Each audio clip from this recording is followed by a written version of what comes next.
Mumbai Saga. Gotta watch it, and must say it's a time pass film. If you want to go and watch it with friends and family, if nothing else to do, then yeah, I can recommend this film. Now with Mumbai Saga, we're going to do things slightly differently. Historically, what I used to do is basically give out a score and then talk about the film, its positives and weaknesses, and then try and do a sum up of my experience. But yeah, I'm going to cut all that out. With Mumbai Saga, what we're going to do is basically focus on the 5 main elements of rating a film. You have the script, which is the most important factor, 40% in my opinion. Secondly are the performances, the weighting of 25%.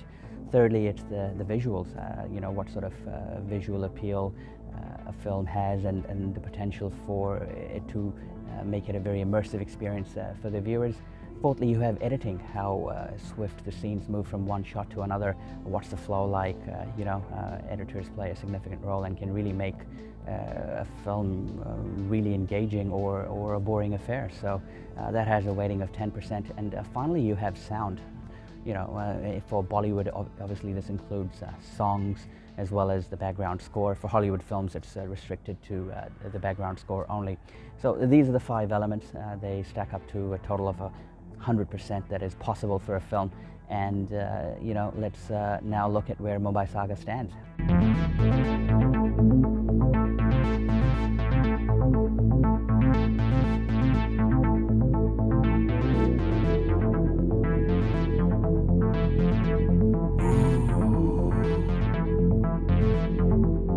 So Mumbai Saga notches up a score of 59 out of 100, and that is a time pass film.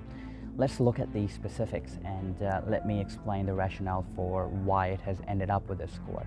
Number 1, we start with script. Now here 40 points are possible, and Mumbai Saga sits at 20, which is 50% score that I have given. Now look, a film can have various trajectories and graphs in terms of level of excitement and engagement for its audience. And a typical Bollywood film usually starts slow, or maybe starts with a bang, maybe slightly dips after the first 15 minutes, then tries to climb itself during the interval, or at interval it can peak, then you have a break, things start slow again, and in the climax the film reaches a very high graph, or it basically continues flat. Now that's just a very generic scenario. With Mumbai Saga, what I noticed is that the trajectory of Mumbai Saga is pretty much flat throughout. You know, there is no peak, there is no trough, there is no point in the movie where you're like, oh, I'm really hooked up and I really want to know what's going to happen next, or this is a boring scene, I wish it could just fast forward. Nah, it just stays completely flat. And even in the climax, as the film is just, you know, concluding, you're like, oh yes, so what? So in that regard, you know, if the screenplay and the story doesn't engage you, I mean, they had a huge plot, right? And that's probably one of the hardest things, you know, if you're looking at the underworld situation in Mumbai in the late 80s and early 90s, you're trying to make a film on that, and you have so much of material. You obviously want to play it safe as well, knowing how the environment is in India today.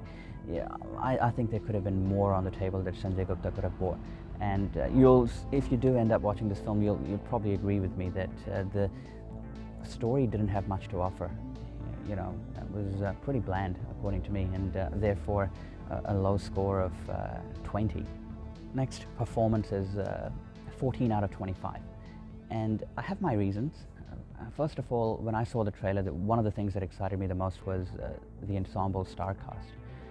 I mean, you have John Abraham, Imran Hashmi, Mahesh Manjrekar. These are the 3 main characters.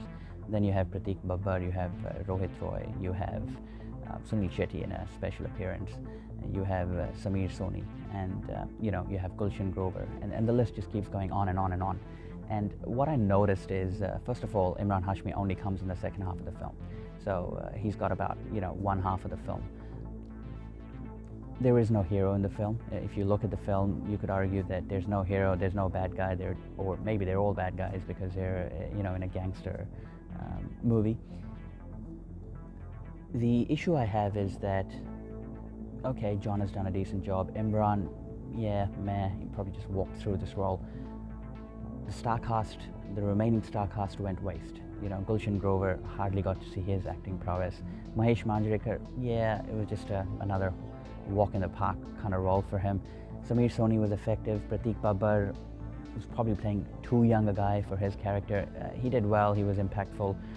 Rohit Roy, I felt he was wasted. So, when you have so many actors and where they don't really bring much to the table, you can't really say that the performances are great, can you? So I think Mumbai Saga scores a bit low there as well. Now, where it does score high is the visuals. Sanjay Gupta is known for this right from early days to recent films. He does his color grading really well, use of slow motion. I could see the fine print on the gun. That was pretty impressive. And visuals were really appealing. In fact, on a possible score of 15, I'd rate the visuals 12 out of 15. They were spot on. So, but that is expected from a Sanjay Gupta film. Editing was all right. The film was not too long. I think just over 2 hours. There were 2 or 3 songs, and the pace was quite fast, actually. It's just that nothing was happening, but there were lots and lots of scenes crammed, and relatively happy with the way the film was edited. It was pretty sharp. Now, sound, I don't really have too much. The background score was good. It was engaging, captivating. Lots of drums, lots of Hindi shloks in the background and whatnot during some of the songs, I think. But the music was poor. I think there was one Yo-Yo Honey Singh song. Didn't really find that interesting. And there were 1 or 2 other songs that I don't really recall. I don't really feel like humming after the film ended, so can't really rate that too high. But overall, average sound department, I'd say 6 out of 10.